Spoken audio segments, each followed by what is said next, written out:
Hi, I'm Dolly Raheja and today I'm here to discuss a very common hair problem, that is hair fall and hair loss. So today we have Dr. Deepak Mohana with us, and he provides most advanced hair and skin treatments with particular expertise in hair transplant procedures. So sir, please tell us something about hair fall or hair growth cycle. Okay, so regarding the hair fall, I would like to say there are mainly 6 reasons for hair fall.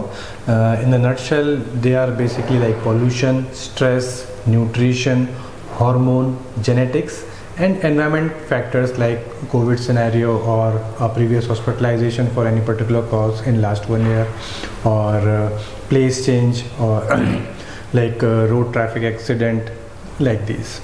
And regarding the hair cycle, I would like to say basically hair cycle is divided into 3 parts: anagen, catagen, and telogen.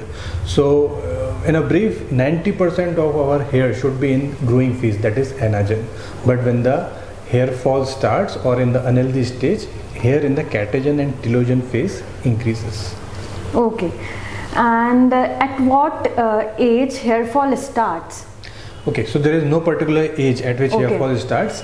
Hair fall can start from somewhere, you can say 3 years, 5 years, 10 years, and it may not start till 50 to 60 years also. But in my last experience of somewhere around 15 years, I have seen that gradually the age is decreasing. Like in the previous decade, the patients were presenting at somewhere around 30 to 40 years of age. Now usually people come somewhere around 16, 18, 20 years also with somewhere grade 4, grade 5 baldness. Okay, yes. And how much hair fall daily is like normal? Okay, so usually it is theoretically said that 100 hairs per day is on average a normal hair fall. You can consider it as normal.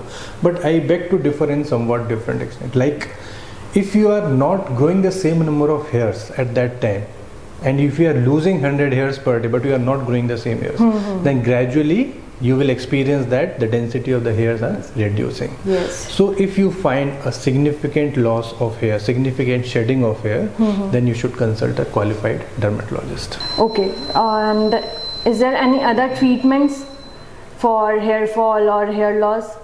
Okay, so I would also like to emphasize here that on the trichoscopy and based on the clinical findings, we usually place the patient on a particular staging. Like in the male pattern hair loss, there are grade 1 to grade 7 Hamilton stages of baldness, and in the female pattern hair loss, these are 3 stages of baldness, that is known as Ludwig's classification of baldness. So we place the patient in that, at what particular stage he or she presents. According to that, the treatment is prescribed. Then we also advise the patient that you are at this stage, so you would be benefiting just with the medications, or you would be requiring some additional treatments also, other interventional treatments also, apart or in addition to the medical treatments. Okay, and medical problems such as cancer, thyroid, PCOD can also lead to hair fall or hair loss? Yes, these all things can lead to hair loss, and the treatment for these conditions also can lead to hair loss. So I would like to discuss PCOD specifically. Like the PCOD cases are on rise, and the teen girls usually present with PCOD in large numbers today. Even lean PCOS, means the weight gain which was a characteristic of PCOD, is not found in these girls. Even with a less weight also, PCOD girls are presenting. Yes. So these patients are more prone to hair fall. Apart from that, the cancer itself can cause hair loss, and the chemotherapy which is given for cancer can also lead to hair loss. And thyroid is also associated with the hair fall. Yes. Okay, and at what stage a person should take decision that he should go with the hair treatments? Okay, so deciding on like what he's experiencing. If he's experiencing hair fall, he's experiencing hair thinning, he should consult a dermatologist at this stage. If he is experiencing significant loss of hair volume and density even after the medical treatment, then this is the time that the interventional treatments like the mesotherapy, PRP, GFC or laser treatments, these should be started in addition to medical treatment. Okay, so sir, please tell us something about all these treatments like mesotherapy, PRP, GFC. Okay, so usually we divide the treatment into two parts. First part is the hair root strengthening treatments, and the other part is the hair transplant, which is reserved for the bald area.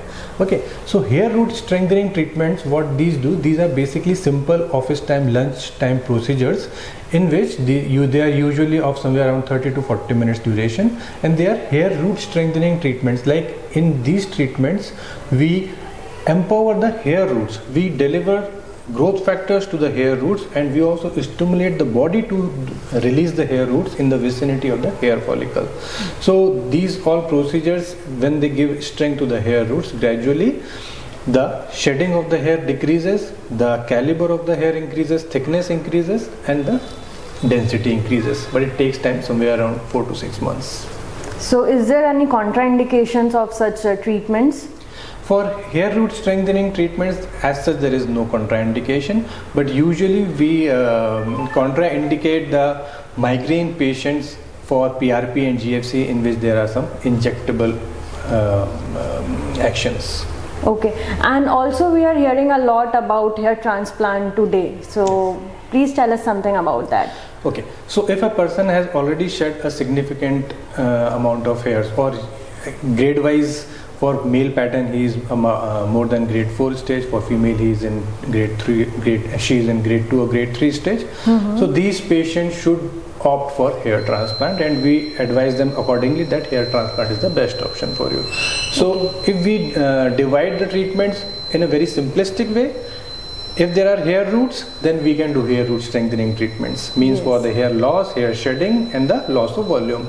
If the baldness has started and the scalp has become shiny, then hair root strengthening treatments won't be of that use, and then we should opt for hair transplant. So is it really painful? No, hair transplant is not painful, but you should consider it as a daycare surgery. But the benefit of this is there is no hospitalization required. There is just use of local anesthesia, not even general anesthesia. So just we use the local anesthesia with the help of world's thinnest needle, like the insulin syringes. So the whole area can be made numb in just a matter of seconds, and then the transplant can go off. And the beauty is that the patient can have breakfast break, lunch break, washroom break, and easily the surgery can be completed in somewhere 6 to 8 hours. Many of our patients sing poems, sing songs, listen to music, whatever they feel like. Okay, and the person if who is in working, so he can go for work to next day? Yes, why not? The hair transplant is completed from morning to evening. If like that, the patient goes home by the same evening, and the medications are started for 7 days, and the patient can resume their work just the next day. But if he would like he wished to do swimming, gymming, lifting heavy weights, that can be started after 10th day. But routine all daily activities can be started just from next day. Okay, that's great.